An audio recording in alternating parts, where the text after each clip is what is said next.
Movie की शुरुआत में हमें स्कॉटलैंड में एक वायरस को फैलते हुए दिखाया जाता है और ये वायरस हवा से फैल रहा था और ये वायरस जिस किसी भी इंसान को होता था उसको सबसे पहले तेज बुखार होता था और फिर वो खून की उल्टियां करने लगता था और फिर बहुत ही दर्दनाक तरीके से उस इंसान की मौत हो जाती थी। और अब स्कॉटलैंड की आर्मी इस वायरस को फैलने से रोकने के लिए अपने कंट्री के चारों तरफ एक बहुत ही मोटी और ऊंची दीवार बना देते हैं और अब पूरे कंट्री के अंदर लॉकडाउन लग चुका था और वहाँ की आर्मी शहर में इन्फेक्टेड लोगों को शहर से बाहर जाने से पहले ही मार दे रही थी और अब वहाँ पर नॉन इन्फेक्टेड लोग भी उसी तरह जिंदगी बिताने के लिए मजबूर थे क्योंकि इस वायरस का अभी तक कोई भी एंटीडोट नहीं बना था। और फिर हम एक लेडी को देखते हैं जो कि अपनी बेटी को बचाने के लिए एक रेस्क्यू हेलीकॉप्टर के पास पहुंचती है और उन सोल्जर्स को अपनी बेटी को बचाने के लिए कहती है और तभी वहाँ मौजूद एक सोल्जर नीचे उतरकर अपनी सीट उस बेटी को दे देती है और फिर वहाँ बहुत सारे इन्फेक्टेड लोग आने लगते हैं और वो सोल्जर और लेडी दोनों उनसे मुकाबला करते हैं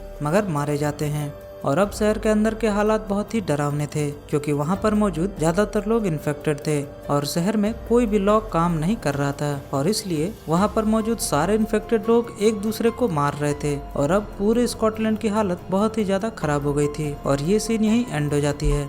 अगले सीन में हमें 2035 में लंदन का सीन दिखाया जाता है जहां अब वही डेडली वायरस भी फैल चुका था और अब लंदन के लोगों को भी क्वारंटाइन कर दिया जाता है और पूरे लंदन शहर में लॉकडाउन लगा दिया जाता है और अब वहां की गवर्नमेंट एक मीटिंग रखती है ताकि सिचुएशन का जायजा लिया जा सके और अब उन्हें स्कॉटलैंड में मौजूद डॉक्टर केन के बारे में पता चलता है क्योंकि स्कॉटलैंड में सिर्फ वही एक इंसान थे जिन्होंने उस डेडली वायरस को रोकने के लिए एंटीडोट बनाने की कोशिश की थी और अब लंदन की गवर्नमेंट स्कॉटलैंड जाने के लिए एक टीम बनाने को कहती है ताकि वो डॉक्टर केन को ढूंढ सके और तब शायद उनको उस डेडली वायरस का एंटीडोट मिल जाए। और फिर हम एक लड़की को देखते हैं जिसका नाम ईडन था और ये वही लड़की थी जिसको मिलिट्री वालों ने बचाया था और अब ईडन अपनी टीम तैयार करती है जिसमें कुछ डॉक्टर्स थे और कुछ मिलिट्री ऑफिसर्स भी और फिर वो सारे लोग केन की तलाश में निकल जाते हैं। फिर वो लोग उस लैब में पहुंचते हैं जहां पर आखिरी बार डॉक्टर केन को देखा गया था और वो उस लैब के अंदर जाने लगते हैं और एक ऑफिसर बाहर उस टैंक में ही रह जाता है पर उस ऑफिसर को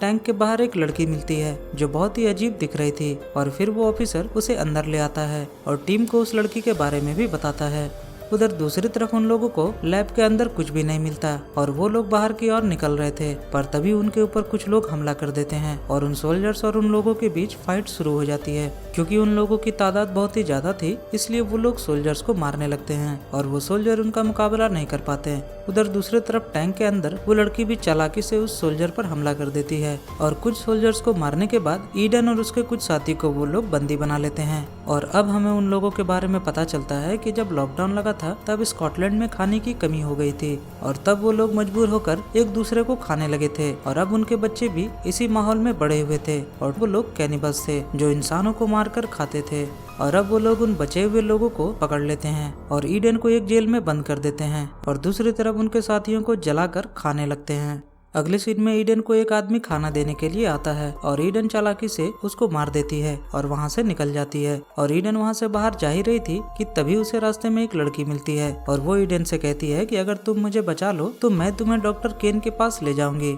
और तभी वहाँ वही लड़की आ जाती है जिसने ईडन और उसके साथियों को पकड़ा था और अब ईडन और उस लड़की के बीच फाइट शुरू हो जाती है और ईडन उसको मार देती है और अब उस लड़की को छुड़ाकर भाग जाती है। तभी वहाँ मौजूद कैनिबल का लीडर अपनी फ्रेंड की लाश देखकर बहुत ही गुस्सा हो जाता है और वो उन दोनों का पीछा करने लगता है। ईडन भागकर अपने साथियों से कांटेक्ट करती है और उसके साथी एक रेस्क्यू पॉइंट पर आने को कहते हैं और उस रेस्क्यू पॉइंट पर ईडन और उस लड़की के साथी भी पहुँचते हैं और उन कैनिबल से बचते बचाते एक ट्रेन में बैठकर वहाँ से भाग जाते हैं। और अब उस रेस्क्यू की गई लेडी से हमें पता चलता है कि वो खुद डॉक्टर केन की बेटी है और वो कैनिबल्स का लीडर भी डॉक्टर केन का ही बेटा है और वो दोनों भाई बहन हैं पर उसका भाई बहुत ही खतरनाक है और वो बहुत ही बेरहम है। उधर दूसरी तरफ लंदन में वो वायरस बहुत ही तेजी से फैल रहा था और लंदन में तबाही का मंजर था और सारे लोग उस वायरस के शिकार हो रहे थे और अब कुछ इन्फेक्टेड लोग वहाँ के प्राइम मिनिस्टर को भी मारने के लिए पहुँचते हैं और वहाँ मौजूद सोल्जर्स उनको मारने लगते हैं पर तभी एक इन्फेक्टेड आदमी का ब्लड प्राइम मिनिस्टर पर गिर जाता है और अब वो भी इन्फेक्ट हो गए थे और इसलिए वो अपने आप को शूट कर लेते हैं क्योंकि वो जानते थे कि इस वायरस का कोई भी एंटीडोट अभी तक नहीं बना है।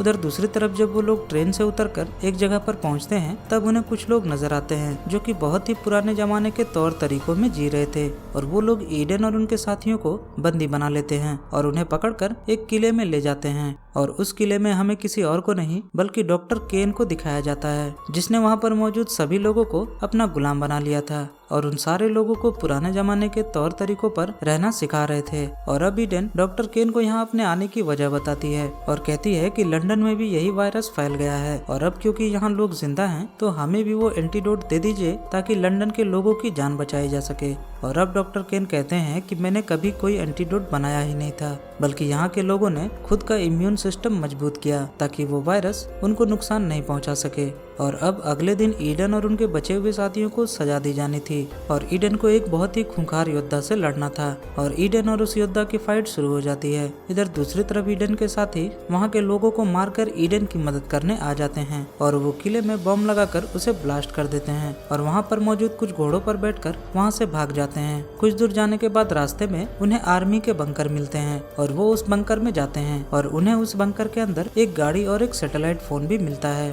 और ईडन उस फोन के जरिए अपने प्राइम मिनिस्टर को कॉल लगाती है ताकि उसे रेस्क्यू किया जा सके। पर तभी वहाँ कैनिबल का लीडर आ जाता है और वो लोग ईडन पर हमला करने लगते हैं और अब वो लीडर उस कार के ऊपर भी चढ़ जाता है और उनको रोकने की कोशिश करने लगता है। और अब रास्ते में ईडन को एक बस नजर आती है और वो उस बस के अंदर अपनी गाड़ी को घुसा देती है और टक्कर के कारण कैनिबल का लीडर मर जाता है और उसके आदमी भी उसका पीछा करना छोड़ देते हैं। और अब एक हेलीकॉप्टर आता है और ईडन उस रेस्क्यू की गई लड़की और उसके साथी को अपने गवर्नमेंट को सौंप देती है और कहती है कि इन दोनों के ब्लड से हम एंटीडोट बना सकते हैं क्योंकि यहाँ के लोगों ने वायरस से लड़ने का तरीका सीख लिया है। और अब ईडन अपना घर ढूंढने लगती है और उसे अपना घर मिल जाता है और अब वो अपने पुराने मेमोरीज को याद करती है और फिर वो उस कैनिबल के लीडर का कटा हुआ सर लेकर उन लोगों के पास पहुंच जाती है और उनके सामने उसका सर फेंक के कहती है कि ये लो, इसको खाओ। और अब क्योंकि ईडन ने उसके लीडर को मारा था इसलिए वो लोग ईडन को अपना नया लीडर बना लेते हैं। और इसी के साथ ये मूवी यहाँ खत्म हो जाती है।